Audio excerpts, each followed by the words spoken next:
आज तळेगावमध्ये कानबाई मातेचा कार्यक्रम आहे. कानबाई मातेच्या कार्यक्रमासाठी खापरच्या पुरणपोळ्या बनवल्या जात आहेत. खापरच्या पुरणपोळ्या बनवण्यासाठी सर्व भाऊबंदकी बायका आलेल्या आहेत आणि आता सर्व बायका मिळून आता खापरच्या पोळ्यांचं पीठ मळून घेत आहेत. कमीत कमी 500,000 पुरणपोळ्या आज बनणार आहेत आणि त्यासाठी आधी कणिक मळून घेत आहेत. जवळजवळ 27 परातींमध्ये कणिक मळून घेतलेली आहे.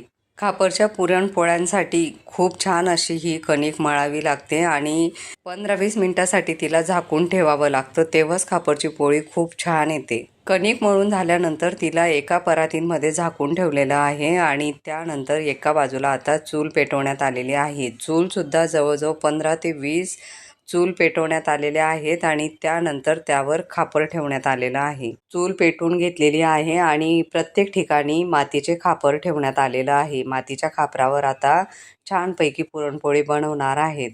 खापराची पुरणपोळी बनवण्यासाठी एका चुल्याजवळ 5 बायका बसलेल्या आहेत. एक गोळा भरून देण्यासाठी, एक बाई खापरची पोळी बनवण्यासाठी आणि एक बाई खापरची पोळी भाजण्यासाठी आणि एक बाई फक्त पुरणपोळीच्या घड्या बनवून बाजूला ठेवण्यासाठी.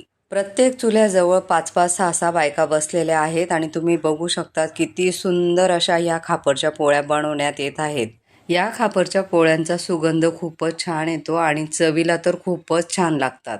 गावाकडची आणि आपल्या खानदेशाकडची हीच खासियत आहे की आपले सगळे नातेवाईक गावाकडे खूप आनंदाने प्रत्येक सण साजरा करतो आणि कानबाई उत्सव तर खूपच जल्लोषात साजरा करतो. कानबाई मातेच्या कार्यक्रमासाठी आपले नातेवाईक जे असतात ते बाहेर गावी जरी राहणारे असले तरी कानबाई मातेच्या कार्यक्रमासाठी ते गावाकडे येतात आणि कानबाई मातेचा कार्यक्रमाला हजेरी लावतात आणि कानबाई मातेचा कार्यक्रम खूप उत्साहाने साजरा करतात. गावाकडच्या प्रत्येक बायकांना खापरच्या पोळ्या खूप सुंदर बनवता येतात आणि तुम्ही बघू शकता जवळजवळ आत्ता ह्या खाटेवर आपल्याला 1000 ते 1200 पुरणपोळी बघायला मिळत आहे. तुम्हाला खानदेशातील ही चुलीवरची खापरची पोळी कशी वाटत आहे ते कमेंट करून नक्की सांगा. जय खानदेश.